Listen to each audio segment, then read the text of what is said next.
Miantraika mivantana amin'ny fari-piainan'ireo tantsaha madinika ny fiakaran'ny vidim-piainana, manampitrotraka ny voka-dratsy ateraky ny fiovaovan'ny toetr'andro izay tena manimba ny vokatra.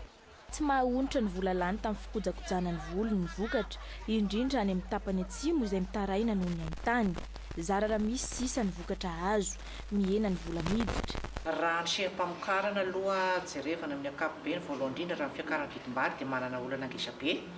Voalohany olana aloha dia ny fiovaovan'ny toetr'andro.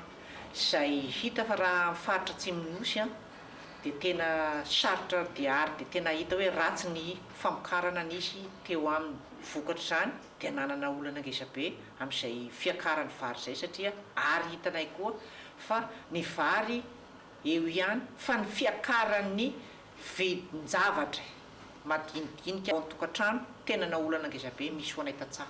Solo tena hita maso ivondronan'ireo tantsaha madinika manerana ny nosy ny Tranoben'Ny Tantsaha. Mangataka amin'ny fitondram-panjakana izy ireo ny mba hijerena manokana ny tombontsoan'ny tantsaha.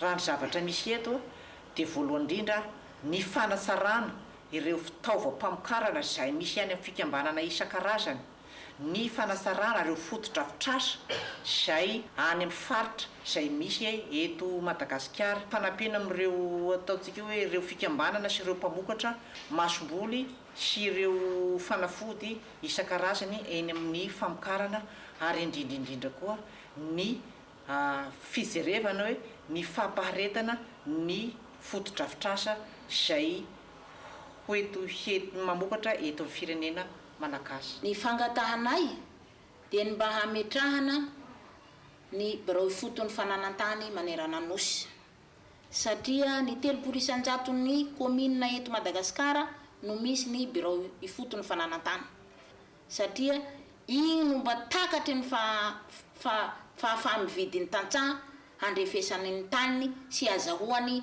ny karatany. Anisan'ny sehatra voatohitohina vokatry ny Covid-19 ny sehatra ny fambolena. Ankoatry ny fiainan'ny vokatra, miaina manaraka izay ihany koa ireo mpanjifa noho ny krizy ara-toekarena.